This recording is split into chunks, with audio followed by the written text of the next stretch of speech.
Bueno, vamos a ver un par de teoremas que nos va a permitir conocer lo que pasa al principio, al final en el dominio tiempo, a partir de algunas características de la transformada en el dominio frecuencia, sin necesidad de antitransformar esta función transformada. Nos va a permitir entonces conocer el comportamiento del sistema, el comportamiento inicial del sistema, o sea, cuando t tiende a cero, y el comportamiento final, o sea, cuando t tiende a más infinito, sin necesidad de antitransformar la solución que hayamos encontrado. El teorema del valor inicial nos dice que si f y f' son ambas transformables, si existe el límite cuando t tiende a cero más de f de t, en el dominio tiempo, entonces este límite, que vendría a llamarse el valor inicial del sistema en el dominio tiempo, es igual al límite de s por s de s cuando s tiende a más infinito, que vendría a ser el valor final en el dominio de frecuencias. El teorema de valor final nos dice que si f y f' son ambas transformables y existe el límite de t cuando t tiende a infinito de f de t, entonces este límite, que vendría a ser el valor final en el dominio tiempo, es igual al límite cuando s tiende a cero de sf de s, o sea, el valor final, el valor inicial de sf de s. Nótese que la existencia de este límite en el dominio de frecuencia no garantiza que exista el límite en el dominio tiempo. O sea, es necesario saber de que este límite existe, lo que es normal, muy frecuente en los sistemas de ingeniería, de que estos límites existan, pero es necesario para la validez del teorema. Utilizando esto lo vamos a aprovechar para verlo, su aplicación en un ejemplo de respuesta a perturbaciones, donde vamos a utilizar estos dos teoremas y también bueno, lo que vimos de funciones de transferencia. El problema de este ejemplo es un intercambiador de calor de carcasa y tubos 1 a 1, que en condiciones estables calienta 224 galones por minuto de agua de 80 Fahrenheit a 185, con vapor saturado a 150 psia. La ecuación diferencial que modela este intercambiador de calor es esta que vemos acá, donde U sub D0 es el coeficiente global de transferencia de calor, que tiene ese valor, A sub T0 es el área de transferencia, C sub P la capacidad calorífica, T sub B la temperatura del vapor, T sub E la temperatura de agua de entrada, T sub S la de salida, y W el flujo de agua en libras por hora, y M la cantidad de agua dentro de los tubos. Ahí están todos los valores numéricos de esos datos.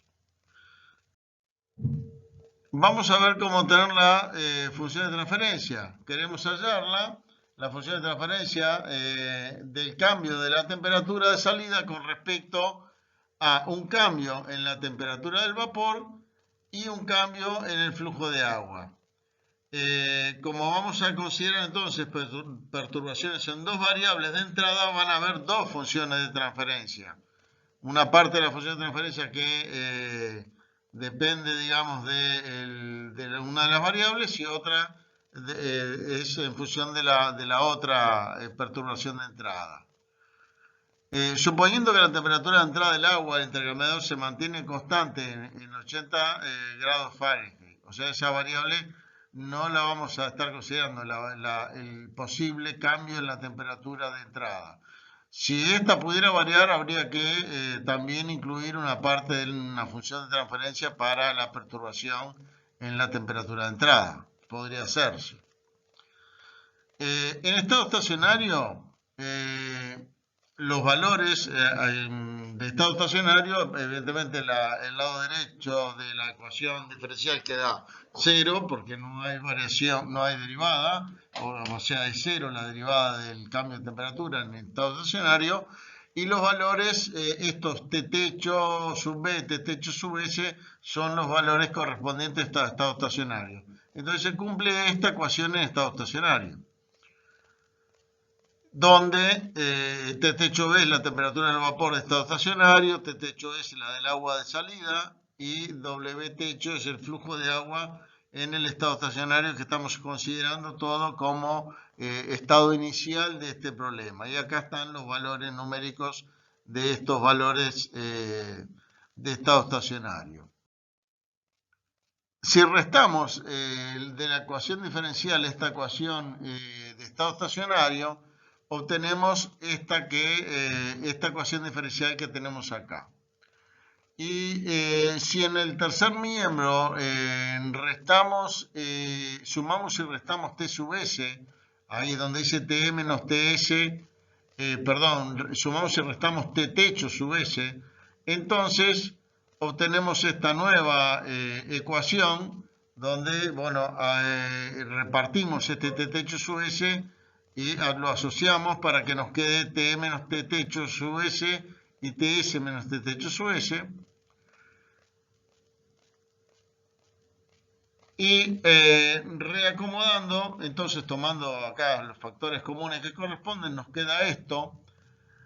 Y si ahora en el último término, este que tiene a W por C sub P, sumamos y restamos W techo, a ese W que está ahí por C sub P, le sumamos y restamos W techo, obtenemos esta nueva ecuación en donde hemos logrado, digamos, que en todos los términos nos aparezca la variable, por ejemplo, T sub B menos T techo sub B, T sub S menos T techo sub S y W menos W techo sub S, lo cual nos permite entonces utilizar variables de desviación que corresponden a las desviaciones desde el estado estacionario.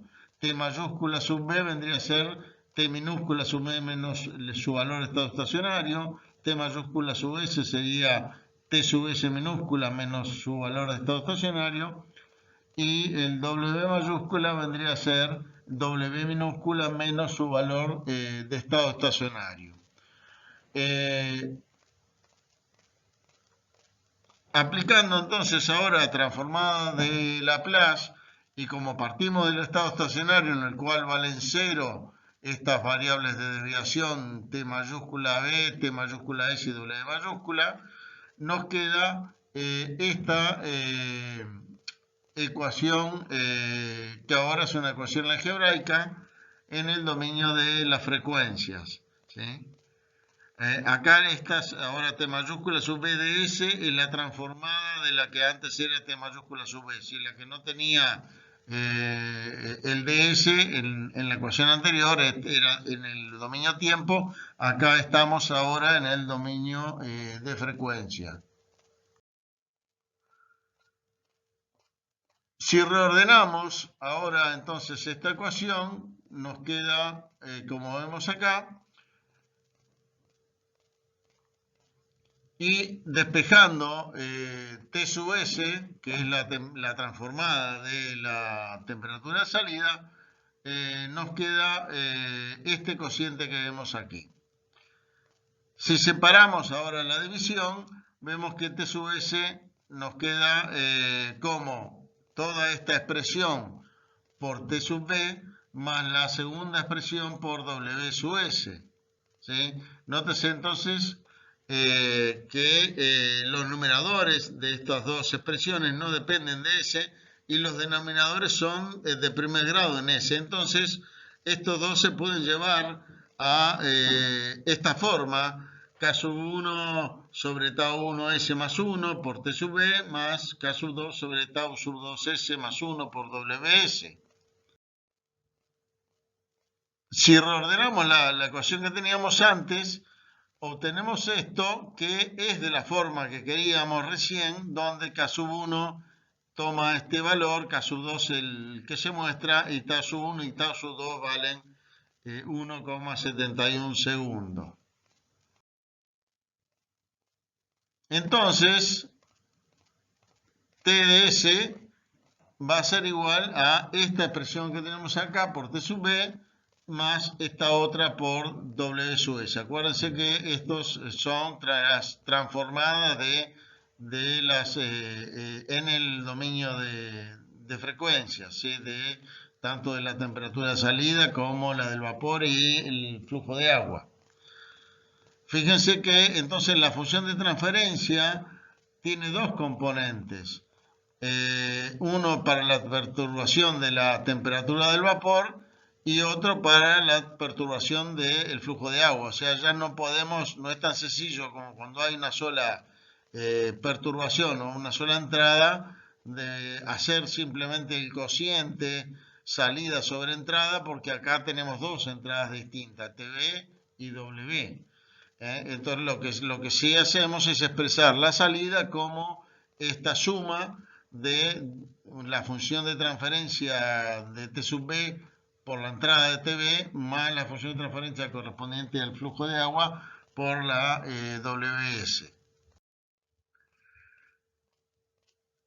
Si queremos determinar el valor final de la temperatura de salida del agua ante un cambio en tipo escalón de 20 grados Fahrenheit en la temperatura y un cambio simultáneo de 10 galones por minuto en el flujo de agua, entonces las perturbaciones que vamos a introducir en el tiempo cero son el T sub B igual a 20 por el escalón de la función de Heaviside y W igual 10 por la función de Heaviside, galones por minuto, que ahí lo podemos poner también en libras por hora, ¿sí? Recuerden, el HDT es el escalón de Heaviside, el escalón unitario. Las transformadas de estas perturbaciones entonces son 20 grados Fahrenheit sobre S y 5007,24 libras por hora sobre S. Entonces, usando estas en la expresión de T sub S que teníamos antes con las funciones de transferencia que habíamos calculado, obtenemos esta expresión para la transformada de la temperatura de salida. Sin necesidad de antitransformar por el teorema de valor final, sabemos que el valor final de T sub S va a ser el valor inicial de T sub de S por T sub S en el dominio de frecuencia, o sea, el límite de esta presión que teníamos acá cuando S tiende a 0. Y ese límite cuando S tiende a 0 es 3,8452 grados Fahrenheit. Fíjense que entonces ya tenemos cuál sería la temperatura, la nueva temperatura de estado estacionario debida a estas perturbaciones en escalón que quedaron con unos nuevos valores permanentes de temperatura de valor y de vapor y de caudal, ¿sí? Sin necesidad de haber antitransformado.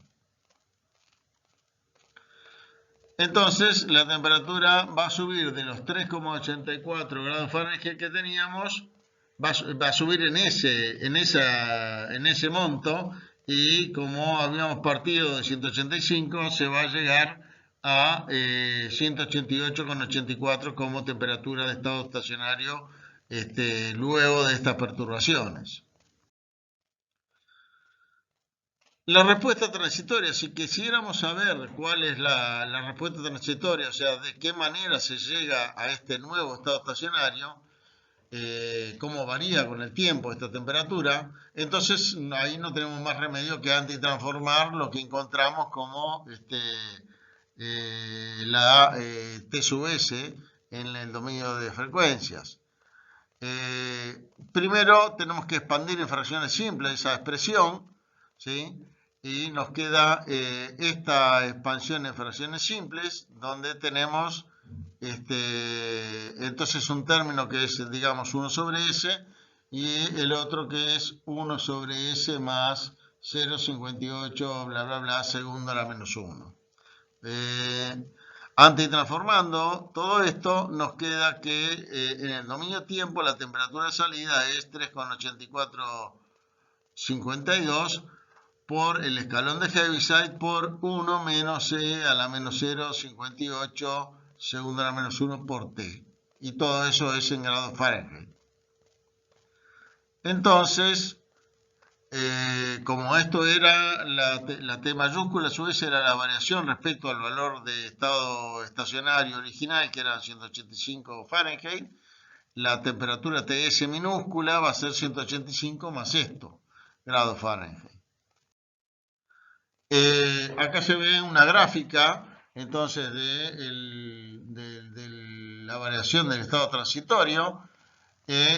No se está mostrando, se muestra en rojo el escalón de la perturbación que se hizo en la temperatura de vapor.